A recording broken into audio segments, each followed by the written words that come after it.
Meus amigos, juntos mais uma vez para o nosso estudo em grupo. Estamos lendo No Mundo Maior, de André Luiz e Chico Xavier, que nos falam sobre a vida no mundo espiritual. Hoje vamos ler o capítulo 3, A Casa Mental. Uma observação inicial. O presente capítulo falará sobre a estrutura cerebral. No princípio, nos parece um tema árido, mas são conhecimentos que nos darão entendimento em situações descritas nos casos relatados nos capítulos seguintes. Então, eles vão descrever a estrutura cerebral, o desenvolvimento, a evolução do cérebro, mas não vamos nos assustar. É apenas uma preparação para que a gente possa entender as situações que eles vão fazer depois, quando vir um caso específico de loucura ou desequilíbrio, ele vai dizer isso é nessa parte do cérebro, nessa parte do cérebro. Entende? É só preparação. Então, vamos lá. Retomando a companhia de Calderaro, na manhã luminosa, absorvia-me o propósito de enriquecer noções pertinentes às manifestações da vida próxima à esfera física. Admitido à colônia espiritual, que me recebera com extremo carinho, conhecia de perto alguns instrutores e fiéis operários do bem. Inquestionavelmente, vivíamos todos em imenso trabalho, com escassas horas reservadas a excursões de entretenimento. Demais, fruímos ambiente de felicidade e alegria, favorecer-nos a marcha evolutiva. Nossos templos constituíam, por si sós, abençoados núcleos de conforto e revigoramento.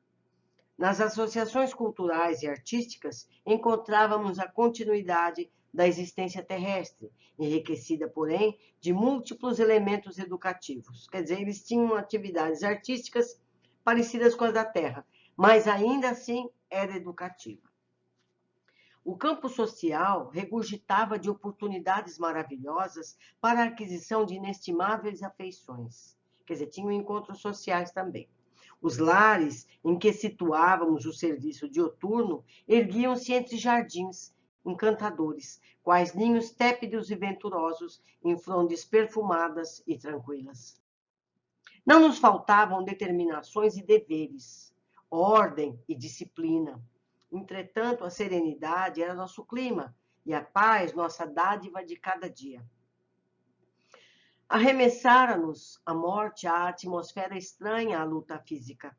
A primeira sensação fora de choque, empolgara-nos o imprevisto. Continuávamos vivendo apenas sem a máquina fisiológica, mas as novas condições de existência não significavam subtração da oportunidade de evolver. Os motivos de competição benéfica, as possibilidades de crescimento espiritual haviam lucrado infinitamente. Podíamos recorrer aos poderes superiores, entreter relações edificantes, tecer esperanças e sonhos de amor, projetar experiências mais elevadas no setor reencarnacionista, aprimorando-nos no trabalho e no estudo e dilatando a capacidade de servir. Em suma, a passagem pelo sepulcro conduzia-nos a uma vida melhor. Mas os milhões que transpunham o estreito limiar da morte, permanecendo apegados à crosta da terra? Nem todos têm a facilidade que teve André. Ou melhor, o merecimento, porque ninguém chega onde ele chegou sem algum merecimento. Incalculáveis multidões desse gênero mantinham-se na face rudimentar do conhecimento, apenas possuíam algumas informações primárias da vida. Exoravam o amparo dos espíritos superiores, como as tribos primitivas reclamam o concurso dos homens civilizados. Precisavam de desenvolver faculdades como as crianças de crescer. Não permaneciam chumbadas à esfera carnal por maldade, senão que se demoravam hesitantes no chão terreno. Como os pequeninos descendentes dos homens que conchegam ao seio materno, guardavam da existência apenas a lembrança do campo sensitivo. reclamando a reencarnação quase imediata, quando lhes não era possível a matrícula em nossos educandários de serviço e aprendizado iniciais. Por outro lado, verdadeiras falanges de criminosos e transviados agitavam-se não longe de nós, depois de haverem transporto as fronteiras do túmulo. Consumiam, por vezes, inúmeros anos entre a revolta e a desesperação, personificando hórridos gênios da sombra, como ocorre nos círculos terrenos com os delinquentes contumazes, segregados da sociedade sadia, mas sempre terminavam a corrida louca nos desvios escuros do remorso e do sofrimento, penitenciando-se. Por fim, de suas perversidades, não é? Acabam se arrependendo, mas aí já foi. O arrependimento é, porém, caminho para a regeneração e nunca passaporte direto para o céu, razão pela qual esses infelizes formavam quadros vivos de padecimento e de horror. Deixa passar a ambulância.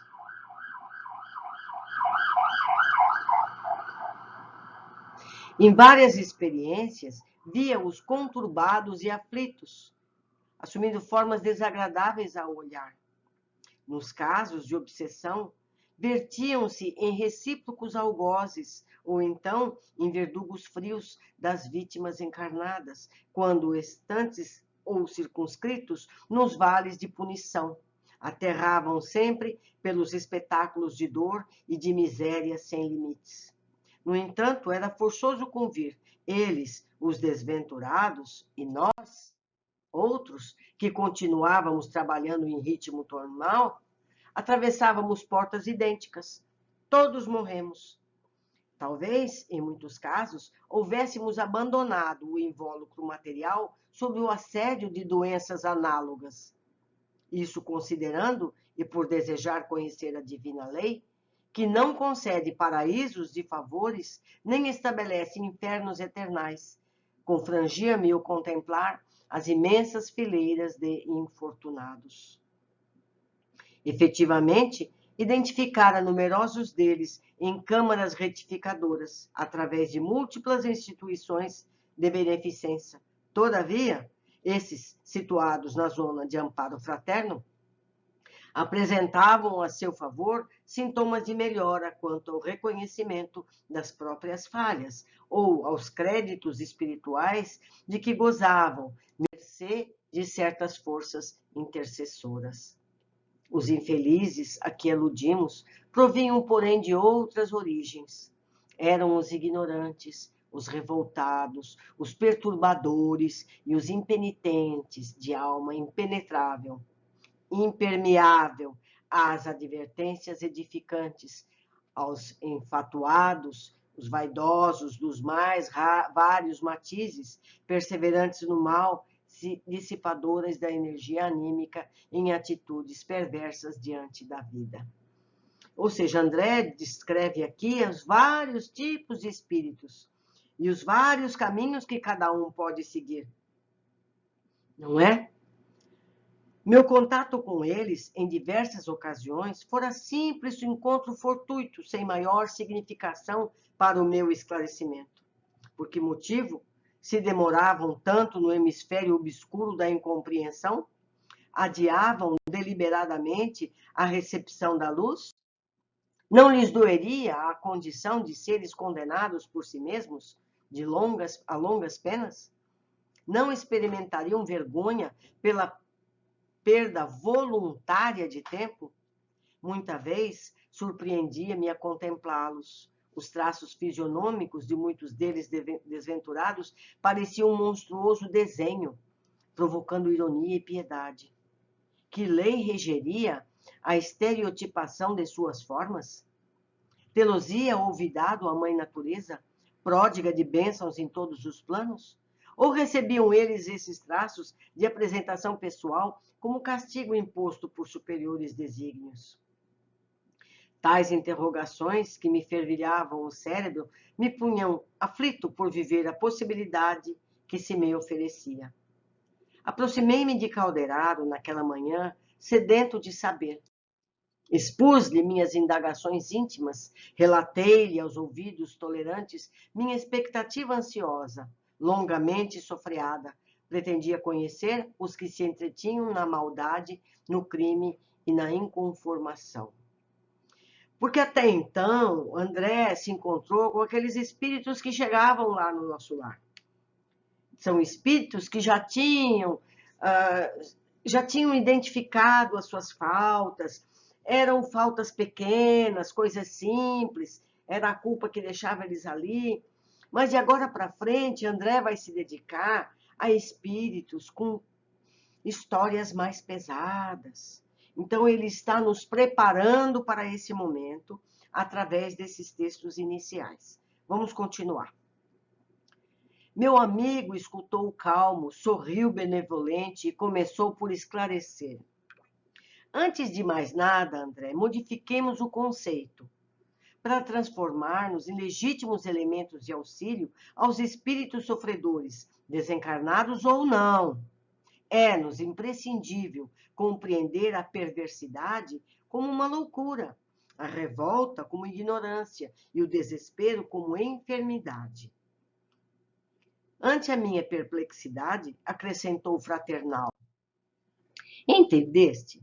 Essas definições, em verdade, não são minhas. Aprendemo-las com Cristo, em seu trato divino com a nossa posição de inferioridade na crosta terrestre. Julguei que o instrutor se estendesse em longa exposição verbalista relativa ao assunto, trazendo referências preciosas e comentando experiências pessoais. Nada disso. Calderaro informou-me simplesmente. A cegueira do espírito é fruto da espessa ignorância em manifestações primárias ou do obnubilamento, ou seja, a falta de clareza. Em vez dessas palavras mais raras, vamos usar essa.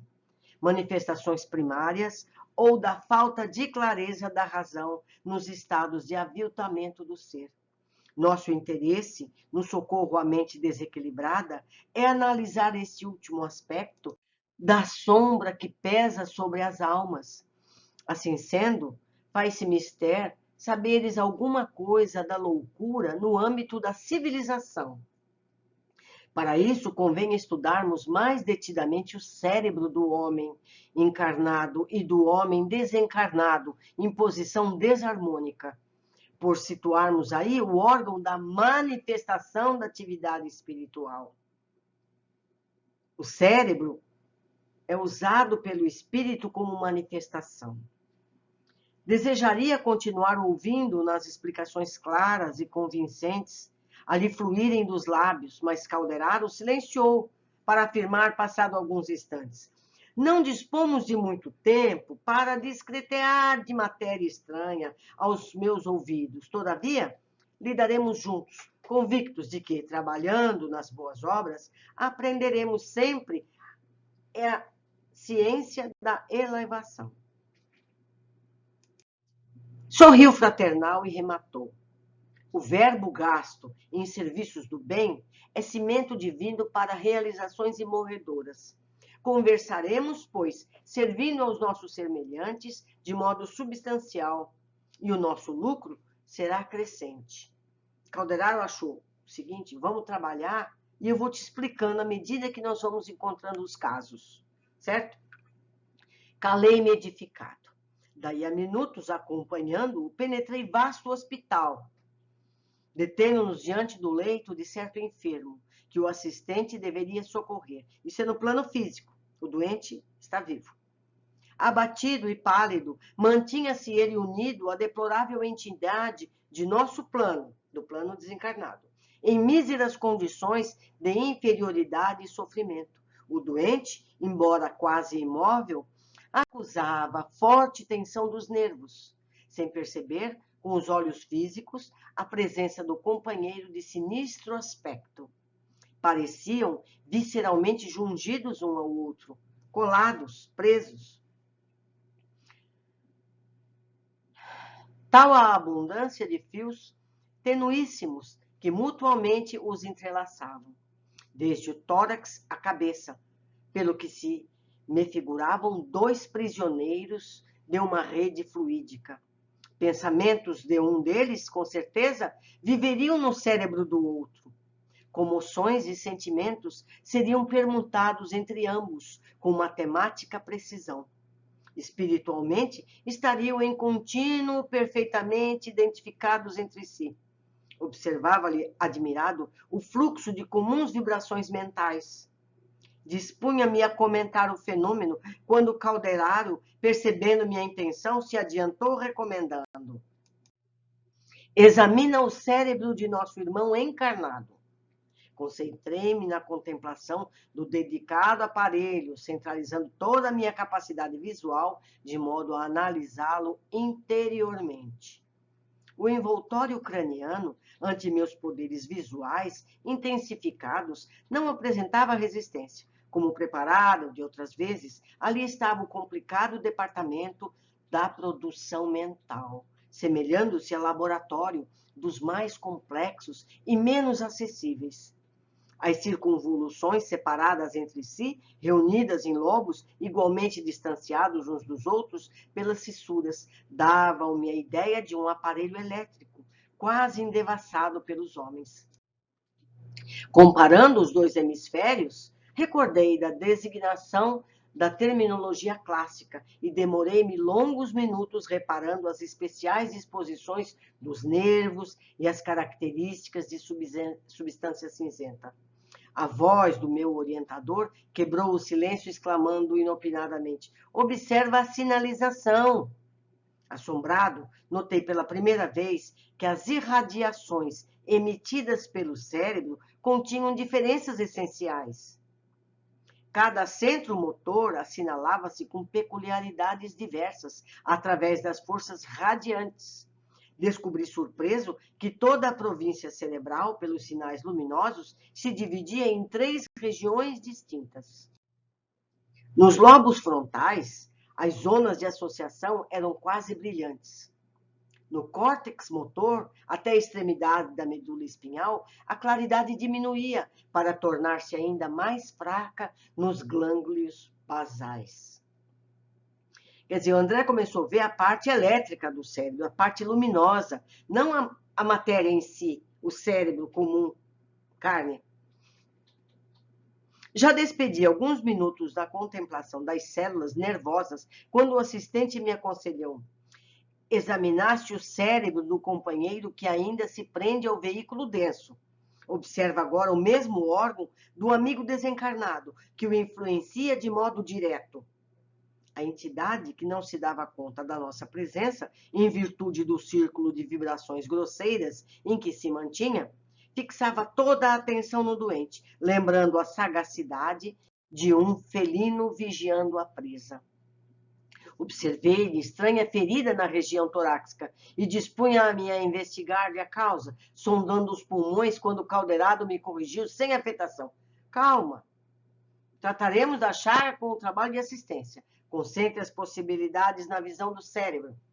Decorridos alguns momentos, concluí que a configuração das peças e o ritmo vibratório tinha sobre os olhos 2 cérebros quase idênticos. Diferia o campo mental do desencarnado, revelando alguma superioridade no terreno da substância, que no corpo perispiritual era mais leve, menos obscura.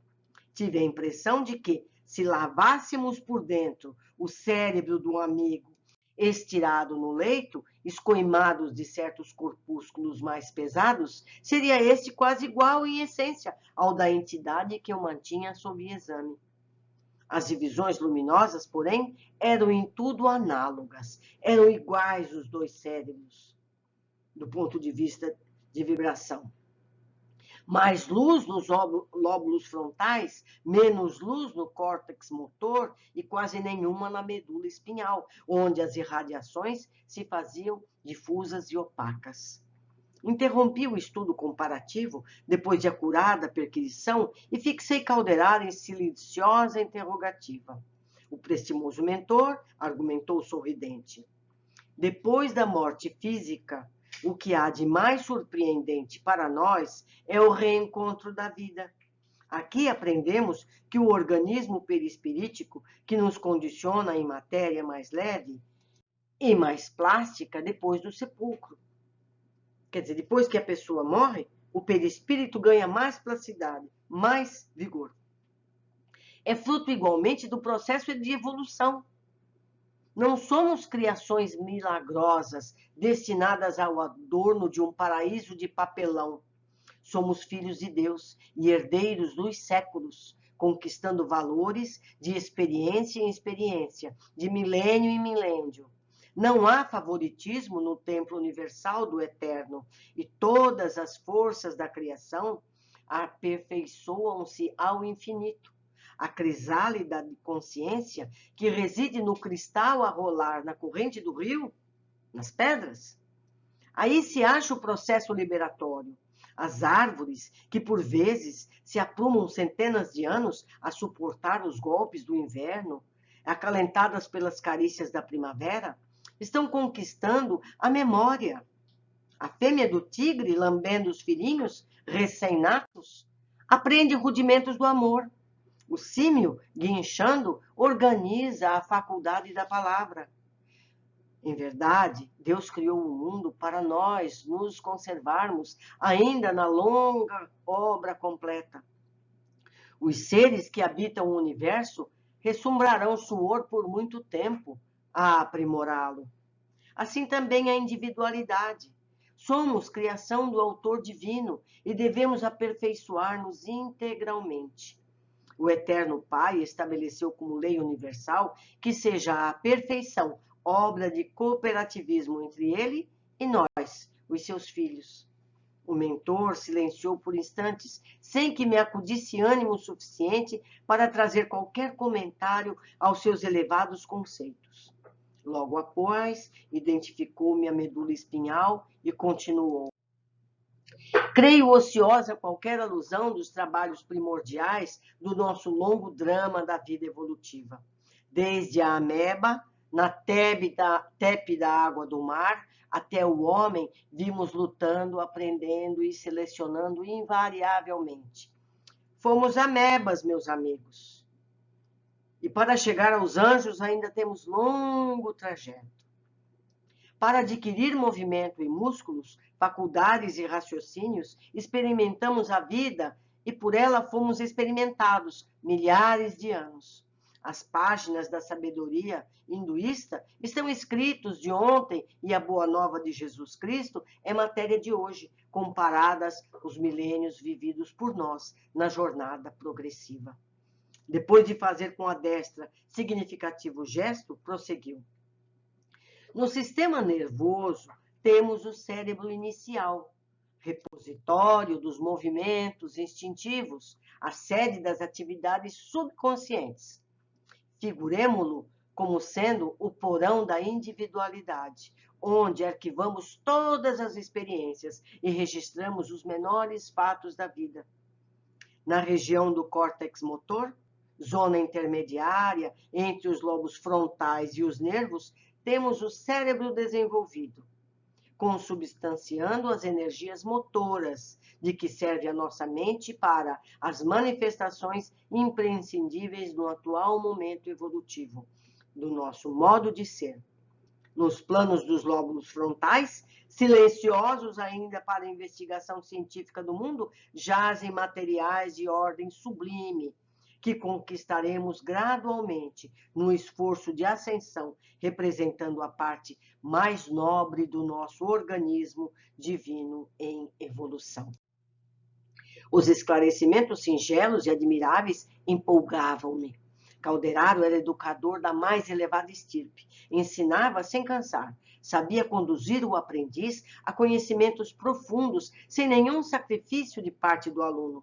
Apreciava-lhe eu a nobreza, quando prosseguiu o fim do breve intervalo. Não podemos dizer que possuímos 3 cérebros simultâneos. Temos apenas um, que, porém, se divide em 3 regiões distintas. Tomemo-lo como se for um castelo de 3 andares. No primeiro, situamos a residência de nossos impulsos automáticos, certo? Simbolizando o sumário vivo dos serviços realizados. No segundo, realizamos o domicílio das conquistas atuais, onde se erguem e se consolidam as qualidades nobres que estamos edificando. No terceiro, temos a casa das noções superiores, indicando as iminências que nos cumpre atingir. Num deles moram o hábito, o automatismo, no outro, o esforço da vontade, e no último, demora o ideal, a meta superior a ser alcançada. Distribuímos desse modo nos 3 andares o subconsciente, o consciente e o superconsciente. Como vemos, possuímos em nós mesmos o passado, o presente e o futuro. Verificando-se pausa mais longa, dei curso às ponderações íntimas, segundo o antigo veso de adquirir. As preciosas explicações que ouvira não poderiam ser mais simples, nem mais lógicas. Entretanto, perquiria a mim mesmo. O cérebro de um desencarnado seria também suscetível de adoecer? Olhe lá. Sabia eu que a substância cinzenta, no mundo carnal, podia ser acometida pelos tumores, pelo amolecimento, pela hemorragia, mas na esfera nova, a que a morte me conduzia, que fenômenos mórbidos acenariam a mente? Não é? O André entende do cérebro de carne, que tem todas essas doenças descritas. E o cérebro espiritual? Vamos ver. Calderaro registrou minhas indagações e esclareceu. Não discutiremos aqui as moléstias físicas do cérebro de carne, propriamente ditas. Quem acompanha, como nós, desde muito tempo, o ministério dos psiquiatras, verdadeiramente consagrados ao bem do próximo, conhece a saciedade que todos os títulos de gratidão humana permanecem inexpressíveis ante o apostolado de um Paul Broca, que identificou a enfermidade do centro da palavra, ou de um Wagner Joureg, que se dedicou à cura da paralisia, em perseguição do espiroqueta de sífilis, até encontrá-lo no recesso da matéria cinzenta, perturbando as zonas motoras. Diante de fenômenos como esses, é incompreensível a quebra da harmonia cerebral em consequência de compulsoriamente se arredarem das aglutinações celulares do campo fisiológico os princípios do corpo perispirituais. Certo? Quer dizer, essa parte do cérebro de carne deixamos aos médicos. Vamos ao cérebro espiritual. Essas aglutinações ficam, então, desordenadas no cérebro perispiritual, em sua estrutura e atividades normais, qual acontece ao violino, incapacitado para a execução perfeita de um trecho melódico, por trazer uma ou duas cordas desafinadas. Não devemos, nem podemos, ignorar as leis que regem os domínios da forma. Daí a impossibilidade de querermos psicologia equilibrada sem fisiologia harmoniosa na esfera da ciência humana. Isso é caso pacífico. Referir-nos-emos tão só às manifestações espirituais em sua essência. Indagas se a mente desencarnada pode adoecer. Que pergunta! Cuidas que a maldade deliberada não seja moléstia da alma? Que o ódio não constitui uma morbo terrível, quer dizer, uma doença terrível? Supões, porventura, não haja vermes mentais da tristeza e da inconformação? Existem doenças mentais no espírito, no cérebro espiritual, não é? Embora tenhamos a felicidade de agir num corpo mais sutil e mais leve, graças à natureza de nossos pensamentos e aspirações, já distantes das zonas grosseiras da vida que deixamos, não possuímos ainda o cérebro dos anjos. Constitui-nos incessante trabalho a conservação de nossa forma atual a caminho de conquistas mais acaldoradas. Não podemos descansar nos processos iluminativos. Cumpre-nos purificar sempre, selecionar pendores, joeirar concepções, de molde a não interromper a marcha. Milhões vivem aqui na posição em que nos achamos, mas outros milhões permanecem na carne ou em nossas linhas mais baixas de evolução, sobre o guante de atroz demência. E para esses que devemos cogitar a patologia do espírito, socorrendo os mais infelizes e interferindo fraternal e indiretamente na solução de problemas escabrosos em cujos fios negros se enredam. São doentes em desespero, vítimas de si mesmos, em terrível colheita de espinhos e desilusões. O corpo perispiritual humano, vaso de nossas manifestações, é por ora a nossa mais alta conquista na Terra. No capítulo das formas, para as almas esclarecidas, já iluminadas de redentora luz, representa ele uma ponte para o campo superior da vida eterna, ainda não atingido por nós mesmos. Para os espíritos vulgares, é a restrição indispensável e justa. Para as consciências culpadas, é cadeia intraduzível, pois que, além do mais, registra os erros cometidos, guardando-os com todas as particularidades vivas dos negros momentos da queda. O gênero de vida de cada um, no invólucro carnal, determina a densidade do organismo perispirítico após a perda do corpo denso. Ora, o cérebro é um instrumento que traduz a mente, manancial de nossos pensamentos. Através deles, pois unimos-nos à luz ou à treva, ao bem ou ao mal.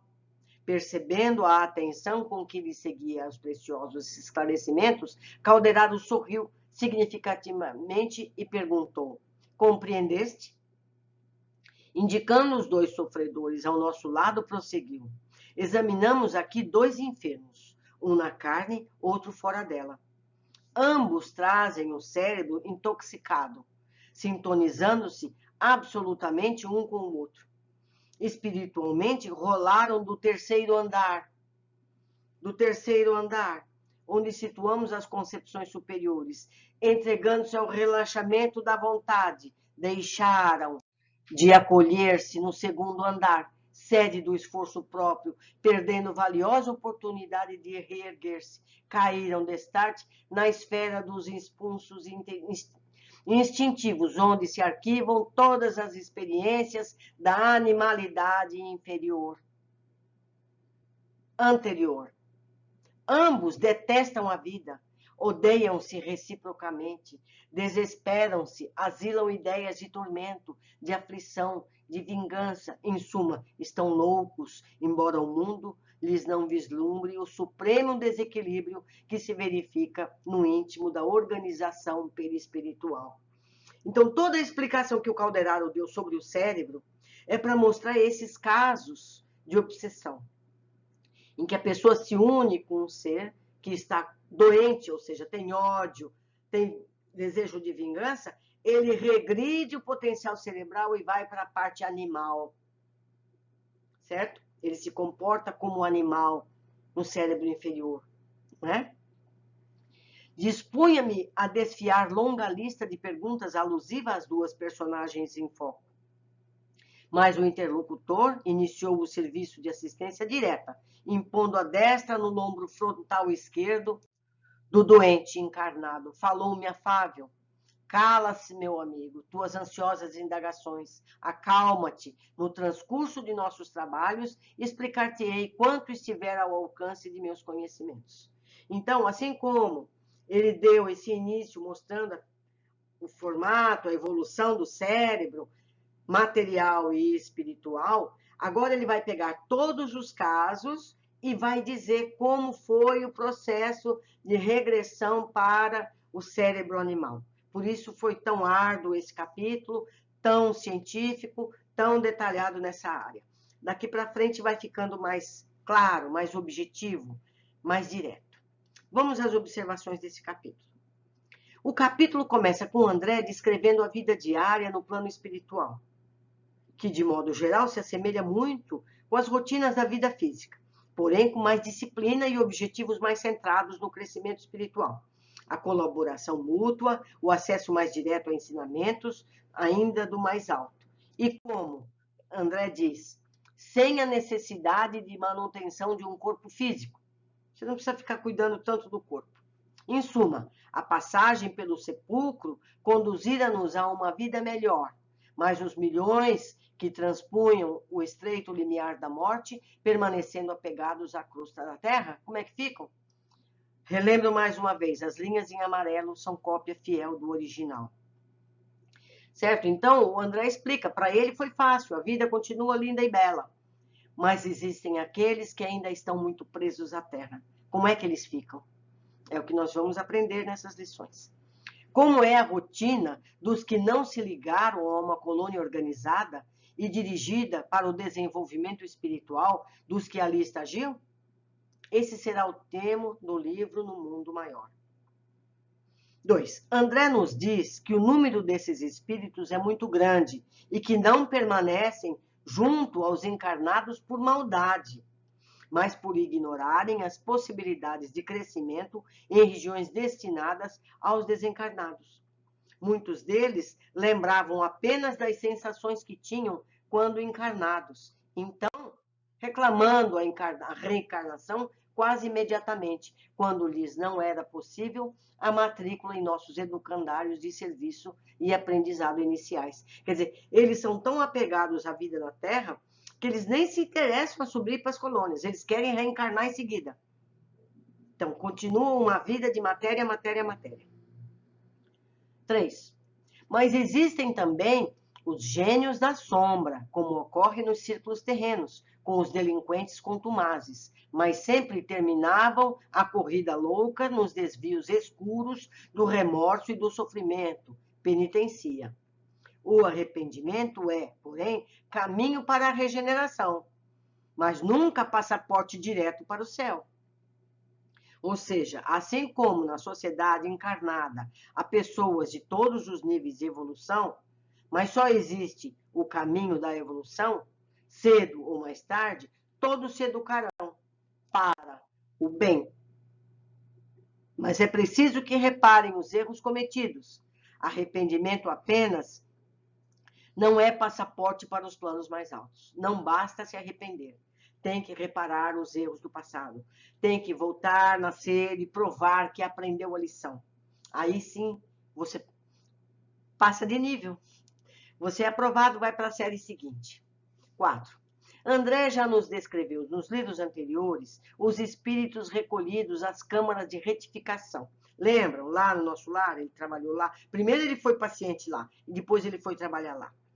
Esses, situados nas zonas de amparo fraterno, apresentavam a seu favor sintomas de melhora quanto ao reconhecimento das próprias falhas ou aos critérios espirituais que gozavam mercê de forças intercessoras. Quer dizer, para esses que já estão preparados para crescer, ou que têm um merecimento por uma pessoa que amou, que amar é um requisito de positividade, então esses conseguem uma colônia. Mas aqueles maus renitentes, que não entendem o caminho errado, esses têm que passar por essas condições mais difíceis e às vezes reencarnar diretamente, certo? Eles precisam entender que não podem seguir sem redimirem-se ou ainda terem sido capazes de ser amados por alguém que os ajude a chegar ao socorro mais rapidamente por intercessão. 5. Mas o André se refere nesse capítulo aos ignorantes, os revoltados, os perturbadores, os impenitentes, de alma impermeável às advertências edificantes, os infatuados, os vaidosos, dos mais variados matizes, perseverantes no mal, dissipadores da energia anímica de atitudes perversas diante da vida. Ou seja, são pessoas que ainda não entenderam a evolução espiritual. Ainda só se interessam pela matéria.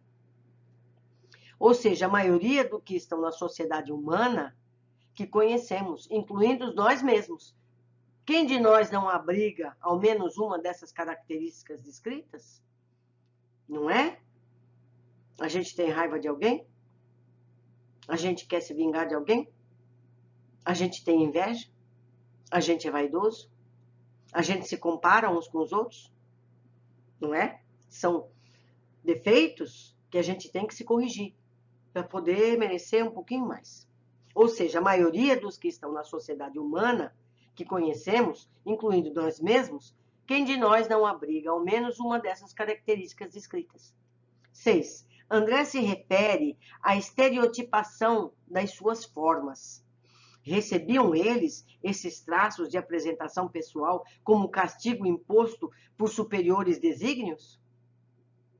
Ou seja, todos, de algum modo, se parecem como a serem classificados naturalmente em sua condição. Mais à frente, nós vamos ter descrições dessas formas físicas desses espíritos. Eles mudam a aparência. Mais para frente nós vamos aprender isso. 7. Questionado por André, Calderaro adverte: é-nos imprescindível compreender a perversidade como loucura, a revolta como ignorância e o desespero como enfermidade. Portanto, devemos aprender com essa advertência, pois sempre tendemos a culpar, responsabilizar, sem analisar o comportamento como sendo doloroso também para eles. Ninguém se alegra em fazer sofrer, antes reage a uma dor, não menor do que a que está levando ao outro. Então, quando uma pessoa age dessa forma, ela antes foi ferida. Então, a forma de ela reagir é fazendo a dor também para o outro.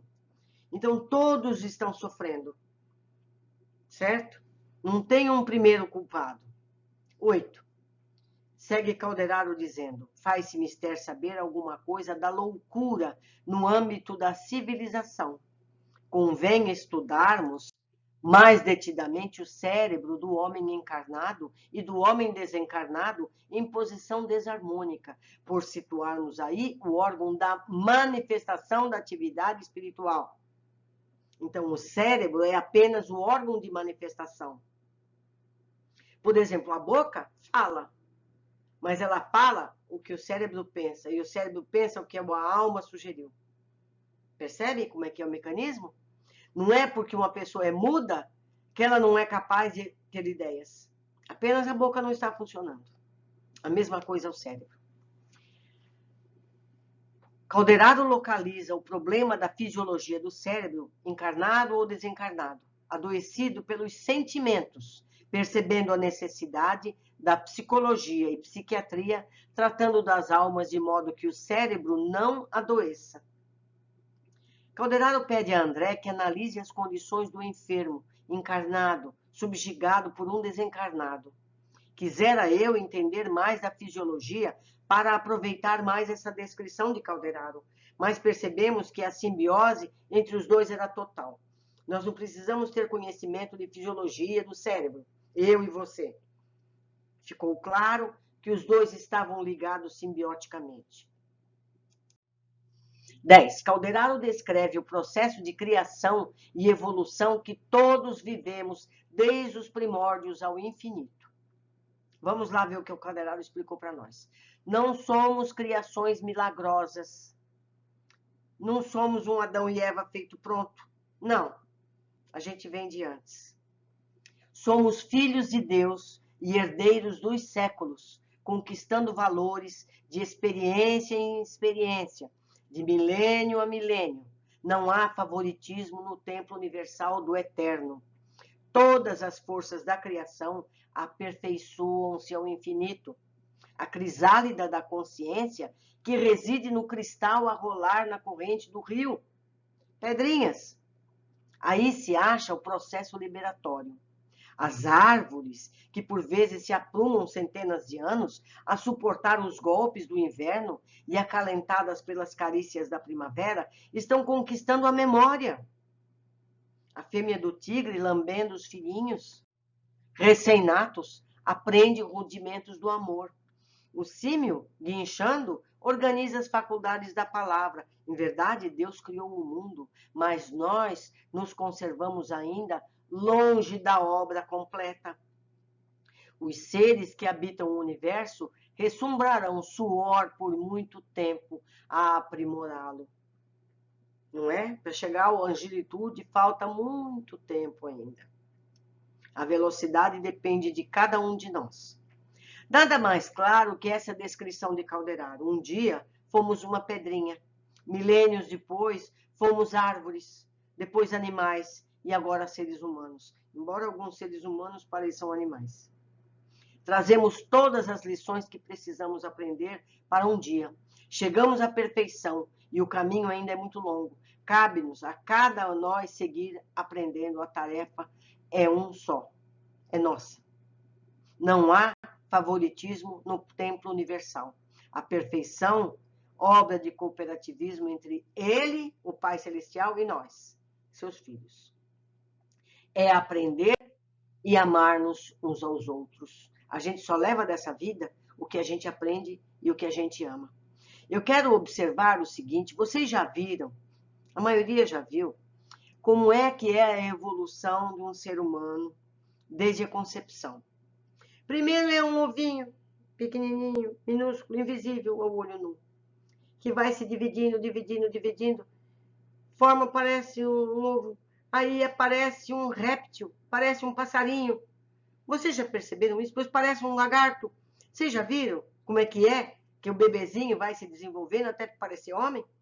É como se a gente recapitulasse toda a evolução humana desde o tempo de a gente ser uma bolinha insignificante. A gente relembra todas as vezes que nasce todo o nosso processo evolutivo. Vamos seguir. Nos explica Calderaro.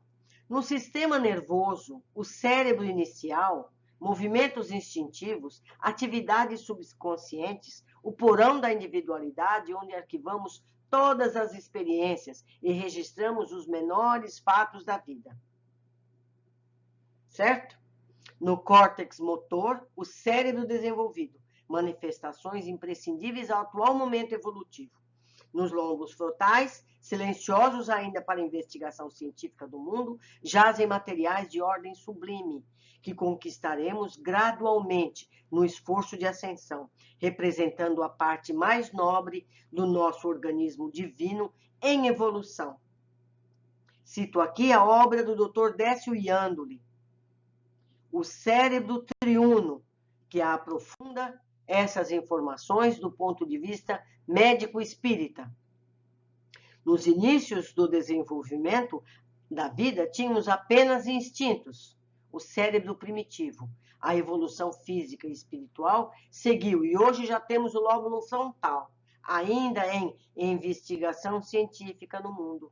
Jazem materiais de ordem sublime que conquistaremos gradualmente no esforço de ascensão. Está claro que nosso cérebro físico segue em evolução na velocidade que nossos espíritos buscarem essa evolução. Pergunta André, o cérebro de um desencarnado seria também suscetível a adoecer? Calderaro responde, indaga-se a mente desencarnada pode adoecer? Que pergunta! Cuidas que a maldade deliberada não seja uma moléstia da alma? Que o ódio não constitui uma borbo terrível, quer dizer, uma doença terrível? Supões, porventura, não haja vermes mentais da tristeza e da inconformação? Cumpre-nos purificar sempre, selecionar pendores e joeirar concepções. E nós, que temos feito para evitar esses sentimentos que nos adoecem o espírito? Sabe aqueles pensamentos repetitivos? Sabe aquele sentimento que a gente tem contra alguma pessoa que magoou a gente? Certo? Tudo isso é a semente da doença. Nós não queremos isso. Então, a gente tem que afastar dos nossos pensamentos todo e qualquer sentimento e pensamento dessa natureza, para continuarmos sadios. Não é? 13. Calderaro volta ao caso em estudo, que eles estavam ali agregados. Ele vai falar poeticamente. Eles rolaram do terceiro andar, entregando-se ao relaxamento da vontade. Deixaram de acolher-se no segundo andar. Caíram destarte na esfera dos impulsos instintivos, onde se arquivam todas as experiências da animalidade anterior. É como se tornarem animais odientos. Ambos detestam a vida, odeiam-se reciprocamente, desesperam-se, asilam ideias de tormento, de aflição, de vingança. Em suma, estão loucos, embora o mundo lhes não vislumbre o supremo desequilíbrio que se verifica no íntimo da organização perispiritual. Então, o encarnado está no hospital psiquiátrico, os médicos lhe dão remédios, aplicam choques, fazem o que eles acham, não sabem que a doença está na alma, não é? A medicina não tem acesso ainda a esses detalhes que poderiam ajudar a recuperar o corpo e a alma. Calderaro inicia o atendimento ministrando energias salutares, acompanhando de orientações mentais, dando oportunidade de melhoras salutares. Ficamos aqui, meus amigos, com esses ensinamentos tão profundos, tão científicos, que vão nos ajudar a entender os capítulos seguintes, que são mais práticos. Cada caso que a gente encontrar, Calderaro vai explicar a sede do problema e a progressão para o retrocesso espiritual. Com isso, nós vamos aprender também a nos controlarmos, não é verdade? Um abraço a todos, eu espero que vocês façam comentários, questionem o que eu disse, me ajudem a aprender, porque daqui para frente eu vou precisar muito de vocês. Um grande abraço, até o próximo capítulo. Olá, amigos, eu consegui acrescentar aqui um slide para a gente perceber bem. Olha, aqui nessa parte vermelha é o cérebro reptiliano mais antigo que a gente tem. Se encarrega de nossas funções corporais básicas, como respiração, digestão, batimento cardíaco, se encarrega da resposta muscular reflexa. É animal, é uma coisa instintiva. Se você tem medo, você corre e assim por diante. Aí a gente evoluiu um pouco, os seres, a evolução seguiu, e aqui essa parte aqui, ó, nova, eu não sei se vocês estão vendo aqui o mouse, essa parte cercada de amarela já é o cérebro dos mamíferos. É um cérebro que já tem emoções. Nos diz, nós, seres humanos, o que a gente usa aí. São as emoções, diz se a gente gostou de alguma coisa, se não, de quem sentimos afeto, de que coisas nos sentimos atraídos, quais as recordações nos fazem tristes ou alegres.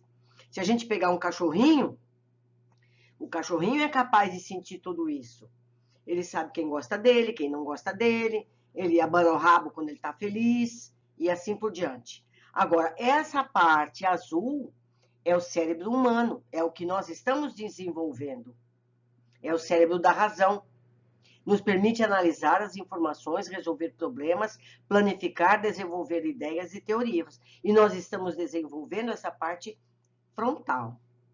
Essa ainda não está classificada de forma geral, ainda estamos desenvolvendo. Eu espero ter ajudado nesse entendimento maior.